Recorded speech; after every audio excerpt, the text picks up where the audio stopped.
L'OM s'est qualifié pour les demi-finales de l'Europa League. On en parle tout de suite.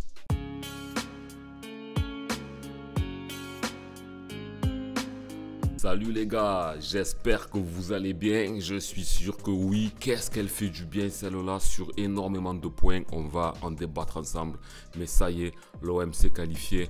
On y a cru même si c'était difficile. L'OM a passé l'obstacle portugais avec perte et fracas. On a dû lutter jusqu'à la mort, jusqu'au bout. Et finalement, on s'est qualifié. En plus, au tir au but, on était tous anxieux parce qu'on sait que l'OM face à Annecy, face à Rennes, face au Panathinaikos, on n'y arrivait pas. Donc on voyait le spectre de la défaite sur tir au but arriver et finalement on s'est qualifié. Donc ça fait vraiment du bien. Moi je pense que pour la saison, faire une demi-finale dans le marasme dans lequel on se trouve, ça peut nous faire énormément de bien et même nous aider pour l'année prochaine. Donc on en reparlera un petit peu plus tard. Mais franchement, quel kiff! Si on regarde la rencontre en elle-même, elle était mal embarquée parce qu'en première mi-temps, on voyait que Benfica ne jouait pas, était bien replié derrière et essayait de gérer son avance en se disant procéder par contre au cas où ils n'ont pas été dangereux. Nous, on a été assez infructueux, donc ça faisait peur. On se disait l'OM aura du mal à se qualifier parce qu'on n'arrivait pas à trouver le chemin du but.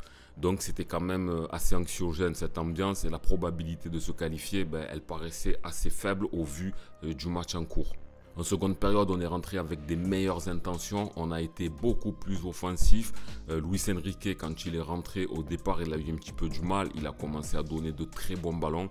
Et ce qui a fait plaisir, c'est que Pierre-Emerick Aubameyang a réussi ce qu'Aminarit n'arrivait pas à faire tout au long de la rencontre.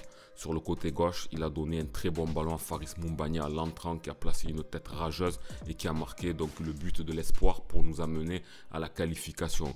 Lors de ce match, personnellement, j'ai beaucoup apprécié Leonardo Balerdi. Il a fait une très grosse partie derrière. Lors de l'avant-match, je disais qu'il nous faut un très grand Lopez, sinon on ne passera pas. Il a fait le taf en seconde période en sortant 2 parades coup sur coup et une troisième à la suite. Donc à la fin du match, bien évidemment, lors de la séance des tirs au but, il a été décisif pour se qualifier.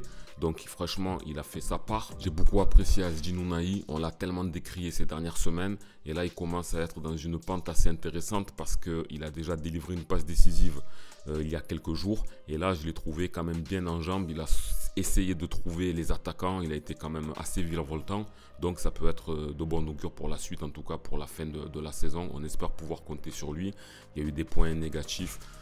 Comme Aminarit, je disais en tout cas que c'était l'homme, la clé du match parce qu'il devait trouver des solutions. Il a fait à peu près le même match qu'au match aller. Bon dans la récupération de balles, bon dans les contrôles, bon dans les premiers mètres, mais prise de décision assez néfaste parce qu'il n'arrivait pas à trouver les attaquants. Donc c'est là où Pierre-Emerick Aubameyang a pris un petit peu le jeu à son compte en adressant ce bon centre. Jordan Veretout aussi a été très costaud. Et on l'a vu, il a donné énormément de sa personne à un point qui n'arrivait plus à marcher. En fait, tout le monde a quasiment bien joué en seconde période, mais c'était difficile de voir l'entrée gagnante de Correa. Un petit peu du mal aussi. Bon, on lui est tombé dessus, mais aussi il manque de rythme de jeu, donc c'est pas évident pour lui de pouvoir s'illustrer à ce moment-là. Ça m'a fait plaisir de voir Daou et Gaël Lafont, sachant que c'est des joueurs qu'on suit beaucoup parce que ce sont des jeunes de l'OM, donc même s'ils étaient amenés à jouer parce que l'OM manquait d'hommes, c'était bien, ils sont rentrés, ils ont fait une bonne entrée et ça leur a permis de goûter au très haut niveau lors d'un match capital pour l'Olympique de Marseille. Donc l'OM est en demi, ça fait vraiment plaisir, c'était difficile à y croire en début de saison ou il y a encore quelques semaines. D'ailleurs, j'avais fait une vidéo à ce sujet, je l'avais tournée en décembre il me semble, dans laquelle je disais et j'expliquais pourquoi je voyais l'OM aller en finale de l'Europa League cette saison. Je vais vous la mettre quelque part par ici ou directement dans la description. C'était le début de ma chaîne, il n'y avait pas eu beaucoup de gens qui l'ont vu, donc n'hésitez pas à la regarder.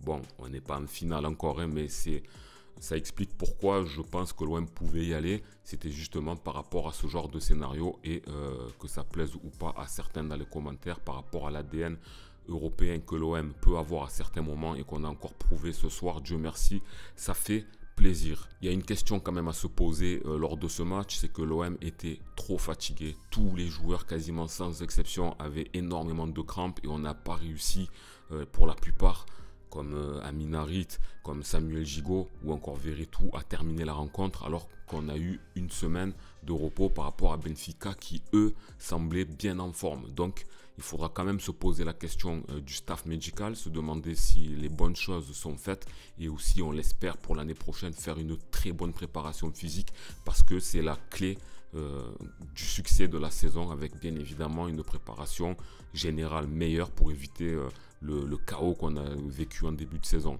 Donc l'OM est 9e actuellement au classement mais peut se vanter de faire une demi-finale d'Europe.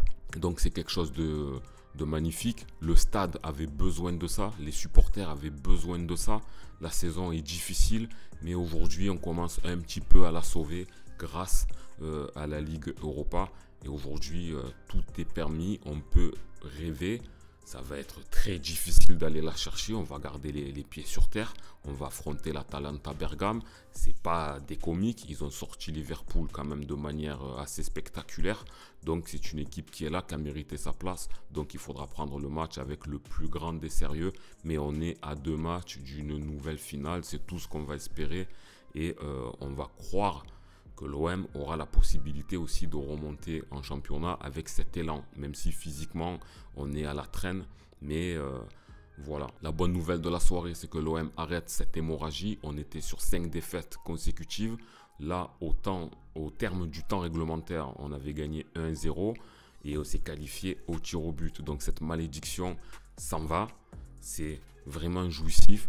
Et en plus, plaisir pour Paolo Lopez d'avoir sorti un tir au but, même si Angel Di Maria avait raté son premier et qu'on aurait pu se qualifier sans son arrêt. Mais je pense que ça va vraiment lui faire du bien parce qu'il a fait une belle rencontre.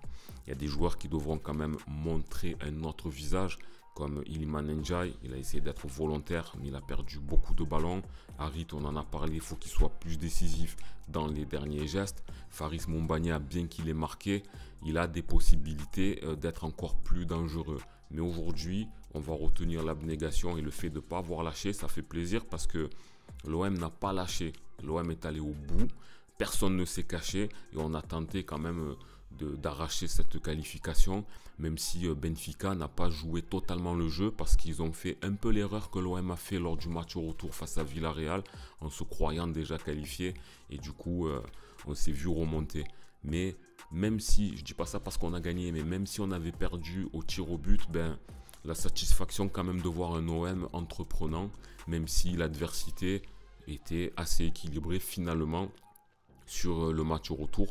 Mais l'OM a montré quand même un visage qu'on n'avait pas l'habitude de montrer lors de ces dernières semaines. Il faudra capitaliser sur ça. Franchement, ça fait trop plaisir. Je suis vraiment content de revivre ça. Ça fait plaisir aussi pour les petits supporters de l'OM. Ils méritent de vivre ça. Nous, les anciens, on a connu 91, 93, on a tout connu. On a connu 2010, beaucoup de belles choses. Mais aujourd'hui, ça ferait plaisir de voir les petits, voir ce que ça fait un OM qui est bien classé en Europe et qui peut tenter de peut-être commencer à espérer entrevoir une finale. Même si on le répète que c'est pas fait. Mais le job a été fait ce soir, donc on va kiffer, on va savourer, on va se replonger dans le championnat. Il faudra faire très attention parce que c'est dimanche à 19 h avec la prolongation et les tirs au but, tout ce qui va avec, le physique, le mental, le fait de récupérer. Ça va être un petit peu dur, donc gare à nous dimanche. C'est une autre compétition, mais il faudra arriver pour quand même essayer de limiter la casse en championnat et essayer de remonter au moins à la 7e place pour essayer d'accrocher l'Europa League, si l'Europa League conférence, si par hasard Paris gagne la Coupe de France. Donc on ne sera jamais supporter parisien, mais bon, il faut quand même penser à ce genre de choses. Donc on sera pour que Paris ne perde pas, on va dire. Voilà, c'est un peu différent. Donc les gars, n'hésitez pas à me dire dans les commentaires ce que vous avez pensé de la rencontre. Est-ce que vous y avez cru quand même pendant le match? Quel a été le tournant pour vous?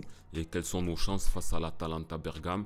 N'hésitez pas à me le dire dans les commentaires. On est ensemble, on en discute. N'hésitez pas à liker la vidéo, à vous abonner. Vous êtes beaucoup à visionner mes vidéos sans pour autant s'abonner. Donc n'hésitez pas à envoyer de la force. Je vous dis à bientôt. C'était Karim Diouf. Ciao.